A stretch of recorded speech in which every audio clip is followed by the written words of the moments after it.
Hey everyone, welcome back to my channel. Today is going to be Friday favorites. Don't have a lot to show you, so I'm going to dive right in. If you guys haven't noticed, I have colored my hair to a darker reddish shade for the winter time, so it's not that vibrant red that you guys are used to seeing.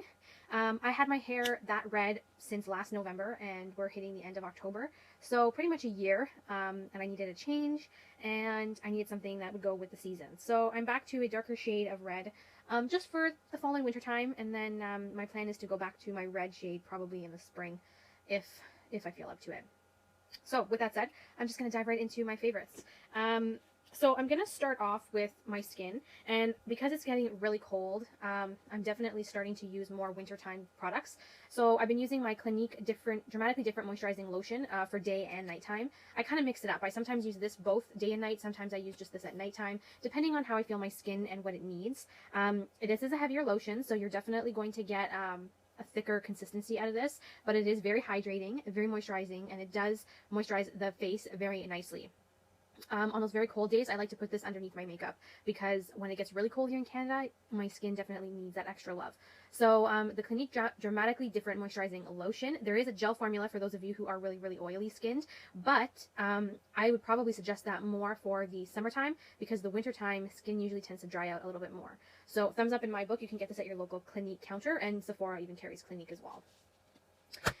So with that said, I've been doing a lot more face masks with hydration in them. One of them that I really love using is the Peter Thomas Roth Cucumber Gel Mask. This is a deluxe size sample. It looks like this. It's green gel pretty much. When you use it, it goes on clear, but it's a cucumber hydrating gel. And I love to use this when the product is cold. So I pop this in the fridge for a few minutes, then I take it out after I've washed my face. I put this on my face, and it's just such a soothing feeling to have a cold mask on your face. I can't even describe to you what it's like. You have to try it. I would suggest, if you're not a fan of hydration masks that are leave on overnight or that are more like the Glam Glow Thirsty Mud, and if they tend to break you out, try the Peter Thomas Roth Cucumber Gel Hydrating Mask, because this one does not break me out. It gives me the hydration I need and makes my skin look and feel really plump. So this one's really a big thumbs up in my book. Next up, I have a lip product. It's not a lipstick or a liquid lipstick or a gloss. This is just the regular Rosebud Slave, or the Rosebud Salve lip treatment, I want to say. It's pretty much like a lip balm, but in a pot form, and its base is petroleum jelly, so technically you can even take Vaseline and put it on your lips if you wanted to. I wasn't a fan of this when I first picked it up at Sephora for like $8. It's a pretty expensive balm, but you do get quite a bit of product, not gonna lie. I started to get used to the idea of rose scented items, and I'm actually wearing it right now. It's just clear. I just find that it really hydrates my lips, and I use this over nighttime because my lips tend to crack and dry any time of the day, really. But when I use this, I'm actually really impressed. If I use this overnight, the following day, I don't get a lot of cracks or dead skin or that kind of stuff. So it makes my application of lipstick a lot more nicer. So if you're looking for something that you can treat your lips with overnight and then the following day you don't have issues with cracked, chapped lips, this one is a definite possibility you guys can use. I would suggest, if you're not a rose scented fan, this might not be for you. But if you don't mind the rose scent, then definitely check it out. Okay, so I have a nail product, and not usually a product that I really show. This is actually a tool, and it is my nail file. It's a different nail file than what most people are used to. I used to use the old type of nail files that were black. They had like rough edges, they were squared, and I just found that those type of nail files really ruined my nails. They constantly split and cracked my nails. Like, they wouldn't give my nail a proper file and seal the nail once I had finished. So I ended up moving towards a fiberglass, what is this called? Nail file. Duh. So this is a fiberglass nail file, and I really love how this works. I've been using it now for a few months, and I really do enjoy it. I really do think that this makes a world of a difference when I'm filing my nails.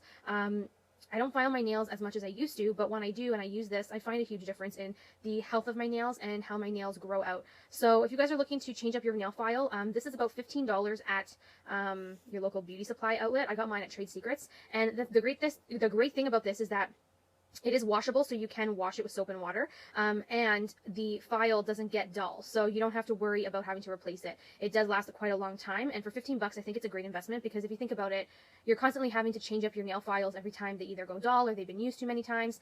It's hard to wash those like black ones, so this one is so easy to wash. I have washed it a few times already, and the file actually stays rough enough for you to be able to to get your nails down to how you want them. So I think it's a great investment. I honestly think that if you're constantly having to repurchase nail files, you're pretty much spending equal or more than what this one glass file will come out to. So, and you'll definitely notice a difference in health of your nails when you are filing with a fiberglass nail file. So I have been loving this. This has been a favorite. Okay, so I'm going into hair products. So this hair product I have shown you before, and I am showing you again because I have been loving it. I have the full-size bottle of the Bamboo Kendi Oil Dry Oil Mist for Ultimate Frizz Control for medium hair types.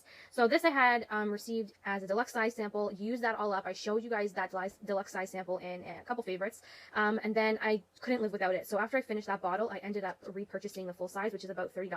A little bit on the pricier side, but I love how this really makes my hair feel. What I do is I use this after blow drying and before flat ironing or using a hot curling iron, and I'll spray this all over my ends, and it just helps tame the hair and tame like kind of like not a heat protectant, but in a sense sort of like a heat protectant, just so that it keeps my hair sleek and not overly frizzy. So I do love this. I will probably forever repurchase this unless I find a different dry oil mist, but so far this one has topped them all. I don't think I'll ever find anything this good aside from this one, because this oil is, because it's a dry oil, it does not make your hair greasy, and that is what I love about it. This is not going to make your hair greasy. Just don't overdo it. A few spritz in the ends and you're good to go, and you'll definitely notice a difference. I think personally for me, I notice a difference instantly.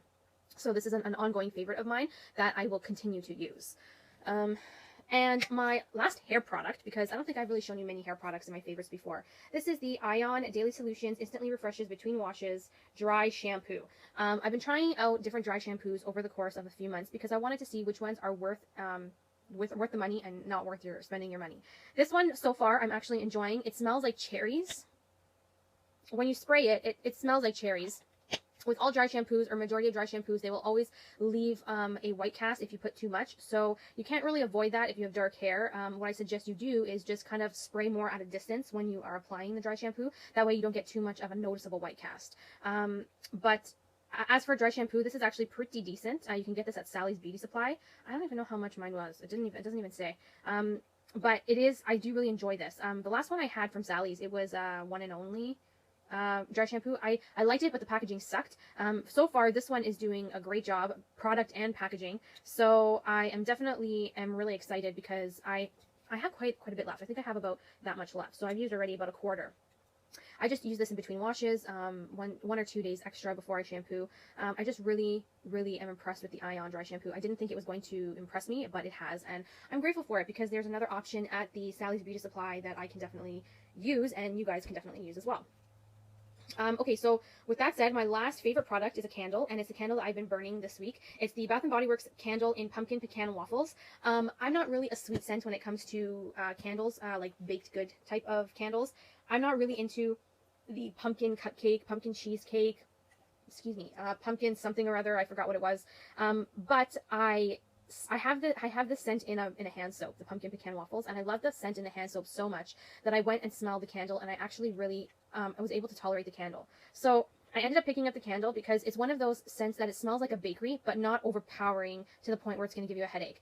Most of the time, I will get headaches from really sweet scents. This one, I would say, has a sweet scent to it, but it's got more of a, I can't even describe it. You can definitely tell it's pumpkin pecan waffle, but it's not overly sweet like the pumpkin cheesecake is, or the pumpkin cupcake, or the pumpkin latte one is also a sweet scent as well. This one is actually tolerable for me, so that says a lot considering I usually stick to the fresher scents. So yeah, I've been really enjoying this. This has been a favorite. With that said, I have one product fail, and I have been trying to work with this product probably for months now, and it's just not working for me, but I'm trying to use it up because I just don't want it in my collection anymore. This is the deluxe size sample of the Bare Minerals Foundation Powder. This is in medium tan. I had a love-hate relationship with this because at first I thought I loved it, then I didn't like it, now I just can't stand it anymore. I'm trying to use this up. I'm using it as a powder setting for my foundation and my T-zone.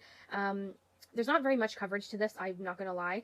Also, when you dip your brush in, I find that every time, like either every time or every couple uses, there's like a film that covers the entire area of the powder. And when that film covers, it doesn't take off any product. So it's kind of like sealing the product in, which is so freaking annoying. My brush is never wet, so like there's no moisture hitting the powder. But every time the brush will swirl in here, I would say every few times, there's this like strange like film that just, I don't know if you guys can see the dark areas in in the powder. It's a strange film that just covers the powder and it won't allow me to pick up product. And it's getting to the point where like I have to scrape it every time I have to use it in order for me to finish it. So I think it's a total fail. Bare Minerals, I'm not really impressed with your foundation. I'm very disappointed in it. I will forever go back to my MAC Studio Fix powder because that is a great powder. The Bare Minerals one sucks. The good news is that I've hit pan on it. It's just I'm just getting tired of having to scrape off the film on the top. I don't know if you guys can really see. My lighting is not the greatest today. Do you guys see that? Those little dark spots in the powder? That's the film that I'm talking about. Like this film just overlays on top every couple times that I use this powder, and it's like a barrier where I can't pick up the product afterwards. And you know what? In the morning when I'm trying to get ready for work, I just don't have time to sit there and scrape crap off. Like, you know, everybody's got stuff to do. So it's a fail. I'm not impressed. I was in the shade medium tan, which I don't think this was medium tan because what it says, like how the shade is on the back is nowhere as close to what the shade is in the actual pan. This is actually really light on me. I actually use it in my T-zone as like a topper on top of the brightening areas because it's just too light for me. So their shades don't really match with their names as well. So that is a definite product fail. I don't usually have a lot of product fails, but when I do, I like to show you guys so that you know what not to spend your money on and what not to waste your money on. Other than that, that was it. I hope you guys enjoyed my Friday favorites. There hasn't been much going on lately. I've just been working a lot with my full-time job, and I changed my hair color. It is a bit darker than what you guys are used to seeing on me lately. But you know, with the seasons, we all have to make a change. So that was it for today. I hope you guys enjoyed. Make sure you thumbs this video up, and I'll see you guys in my next video. Bye, everyone. Mwah.